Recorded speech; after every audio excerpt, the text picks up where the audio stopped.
Hello, you're listening to Disaster Survival Weekly, and I am your host, Vincent Von Doom. We have a very special guest with us tonight. You might have heard of her. She was in the headlines a couple months ago. Her grandparents' plane crashed in the Washington State mountains, and she survived 2 days by herself. She's 16 years old, and her name is Autumn-veatch. Autumn, are you there? Yeah. Hey, how are you this evening? I'm doing pretty good. Wow, so that is an amazing story. What you went through. Oh, thank you. Yeah, you are a real survivor. You are an inspiration. You are a role model to everyone, especially teens your age. Wow. And when did this happen? Early July. I'm not positive what the exact date is. Okay, and you and your grandparents, it was your grandparents' plane, and you went for a ride with them? Yeah. Okay. Are you into aviation? I thought I saw one picture where you might have been trying to pilot, or your grandfather was letting you fly it. Oh, no, that never happened. Oh, okay. Maybe it was just a picture of you inside the plane. I thought I saw one. Yeah. So your grandparents were really into flying and stuff. How long did they have their own plane for? Not certain, but I think it was mostly my step-grandfather who was into flying, and he's been doing it for a very long time. Okay, cool. So how did the plane go down? When did you guys know that you were in trouble? We got lost in fog. Fog. Yeah. Okay. And you guys hit the tree line, or he couldn't pull up in time? Yep, that's what happened.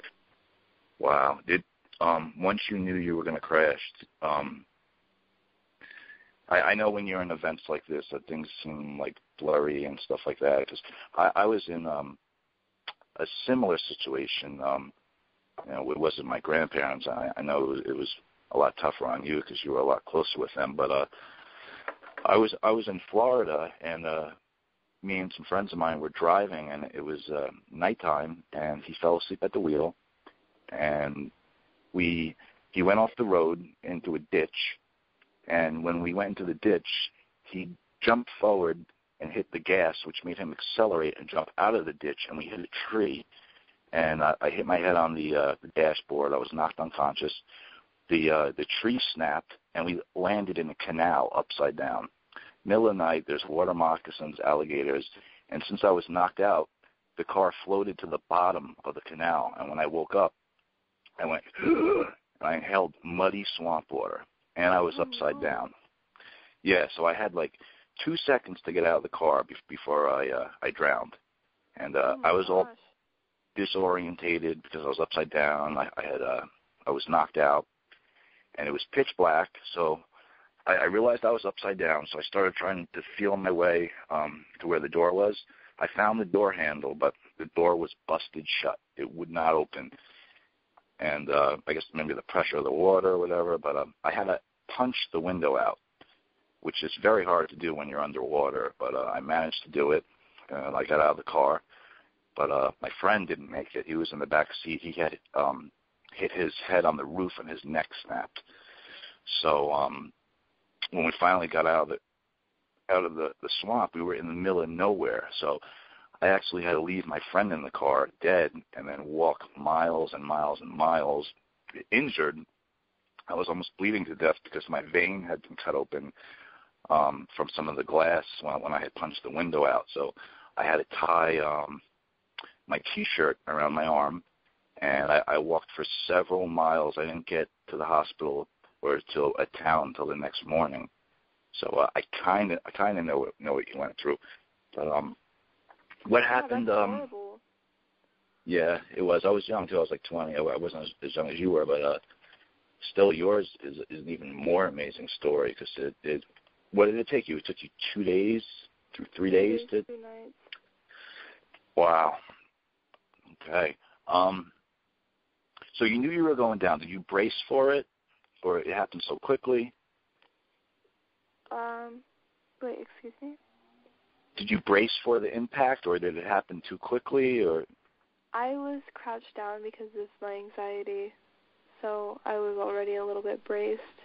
I wasn't really expecting us to crash or anything like that. I just, was hunched over, so that probably saved me a lot. And when you did finally crash, what was that like? It didn't feel real. Like, really, that moment when, like, the impact, it doesn't feel real. And so I just felt like it was a dream and basically got out of the plane as soon as possible because of the fire. I didn't try to grab anything. There was a fire. I heard that you had some burns and some pretty bad bruises. Yeah, that happened just a few seconds after the impact. Wow. So I guess that was from the fuel and stuff like that. And yeah. Wow. So you crashed in a pretty remote area. It was in the mountains. Yeah. Okay. So after you crashed, I understand you tried to save your grandparents, but you couldn't. After that, what did you decide after that? You decided, all right, if I'm going to survive, I got to make it to civilization. How did you know where to go? What did you do at nighttime? Tell us more. All right. Well, immediately after I knew that I couldn't help them, I was just thinking about which direction civilization would be because, I didn't know where I was. So I just went downhill because it sounded like there was a freeway in that direction, and I know that going uphill on a mountain wouldn't really take me to civilization, or I just figured. And ended up finding a little stream and following that stream the entire 3 days that I was walking. It grew to become more than a stream. It's almost the size of a river. Well, that was a very good idea that you did that because, number one, you stayed close to water. People can't survive that long without water. What did you do at nighttime? It must have been very scary during the night. Oh, it was. So I had been walking through the stream the entire day, basically, and kept tripping and, falling into the water, and so I was really wet at night. So by the time I found a place that seemed, flat and dry enough that I could, rest there, I had to strip down to almost nothing and wring out my clothes, and I hung some of them up on branches, but just, kept my cardigan wrapped around me and pulled my knees to my chest and kept my head down and breathed into my shirt to keep warm. Wow. You're a very brave young woman. Was it cold? It was very cold, hypothermia cold. Wow. What were you hungry, or were you so nervous from everything you weren't really thinking about food? I didn't even think about food until the third day, the day that I was found. I think it was just, adrenaline. Yeah. Did you encounter anything else along the way trying to get back? I fell kind of off the side of a cliff, right before I found the stream. Oh my God, you're like a cat with 9 lives. How many lives did you use up throughout this whole experience? 4, 5, 6? More than 9. Wow. Yeah. It wasn't super far, but it was far enough to be scary, and I just fell on my back, slid down the side, because I just really wasn't looking where I was going, because I was so full of adrenaline and just going and tripping, and it was bad. But you stopped during the night to rest, or you kept walking down the stream? Because I know at nighttime I probably wouldn't be able to see. I'd be walking into trees and stuff like that. Oh, yeah, I stopped during night. There was no point in traveling, and I was usually so tired. It's not that I could sleep, but I could rest. And, being in the middle of a forest with, no other life, human life, miles and miles and miles away, it's, really scary. Oh, yeah, I bet, man. All the weird noises that you hear in the middle of the night and stuff. Did you hear any animals?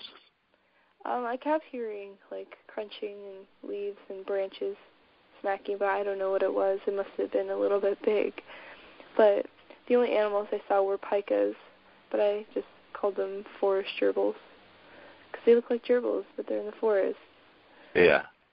There's bears and stuff like that. There's snakes, all types of animals. Wow. So, you didn't have any broken bones or anything like that? You just had some burns, you were bruised? Yeah, no broken bones. Really bad muscle atrophy, though. Like, by the time I was in the hospital, I couldn't even go to the bathroom by myself. I couldn't walk. It just physically hurt so bad it was making me cry. And what was that from again? Muscle atrophy. Oh, okay. Yeah, because you were exerting yourself so much? Yeah, not eating anything. It was really bad. Wow. Yeah, well, something like that, you burn a lot of calories. Mhm. Especially because I was maneuvering back and forth across the river, because like one side would become impossible to walk on, so I'd have to like go across the side. So I was going really back and forth and up hills, down hills. Like, it was pretty wicked terrain.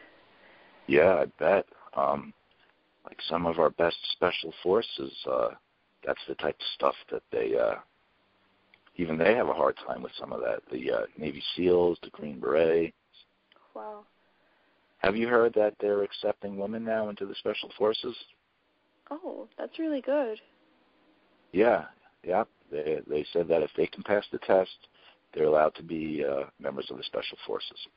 That's fantastic. Yeah. Did you have any prior survival training or skills before this? Did you ever go camping with your dad or anything? Well, we used to go camping when I was a kid and stuff, but I had no formal training. We just used to watch survival shows, like on Discovery Channel all the time when I was a kid. You guys like those shows? Yeah. Cool. Yeah, we're trying to get our own channel for prepping and survival because Discovery, they have a few shows, but I think it's about time that preppers and survivalists have their own show, their own channel, I mean. Yeah, that's a great idea. Yeah, everyone else has their own channel. They have the dog walking channel, the food channel, and people are really, really interested in it. Would you ever consider maybe a career in emergency management or rescue or anything like that? Yeah, I could consider it. I think that'd be really cool.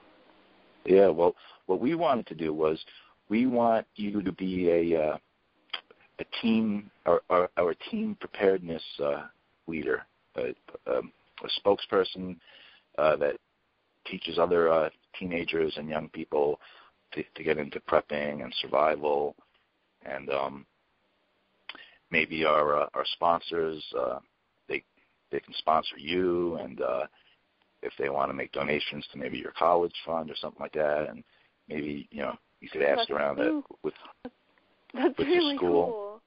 Yeah, I'm sure that can all be arranged.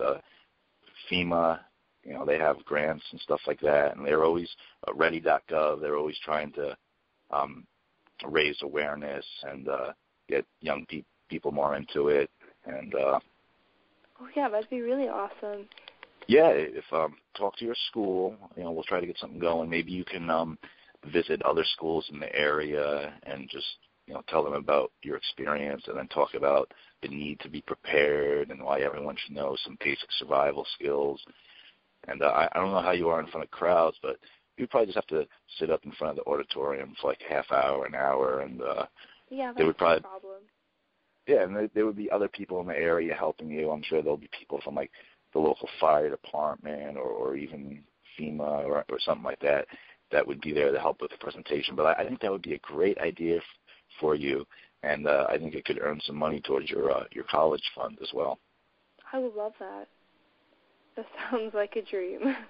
Yeah, and we'll send you stuff for your bug out bag, survival gear, and stuff like that. So let's get back to the story. So you walked for days.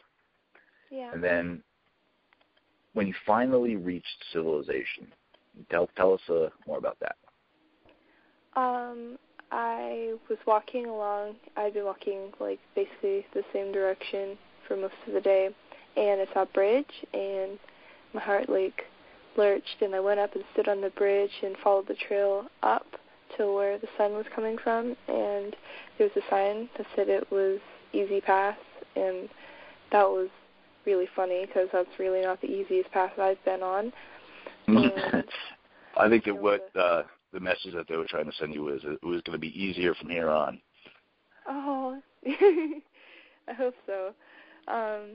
But, yeah, and there was a parking lot, and then from the parking lot there was a freeway, and I stood on the side of the freeway for about an hour, and my muscles had started giving out, and I couldn't stand there any longer. I'd been trying to flag down cars all that time, and nobody would stop. So I went back into the parking lot and waited for maybe another half an hour, and a white car pulled in, and these two guys, they helped take me to Mazama, to the store, and then the ambulance got me from there. Wow. That is amazing. Wow. And then from there, they brought you to the hospital. The police, they did they come? They talk to you? Oh, yeah. Talked to me about, like, where to find the plane, and, yeah, they found it. So usually planes, they have survival gear and stuff inside, but because it was on fire, you weren't able to get to any of that stuff, right? Oh, no, I couldn't even get to stuff that was sitting in my lap. I had to Wow. get out fast. If I had gotten out any slower, then I'd probably have a lot worse injuries. Wow. Wow. This is amazing. So after that, a lot of media contacted you. Oh, yeah. All your friends and family. I came to the hospital. How long were you in the hospital? I only stayed for a night. I wasn't very bad off. I mean, the worst of my injuries was probably my burns. They lasted the longest, and they healed up pretty okay once I got home. Yeah. Did you know that this was going to be like a nationwide story, that this was going to be all over the news and that Facebook and...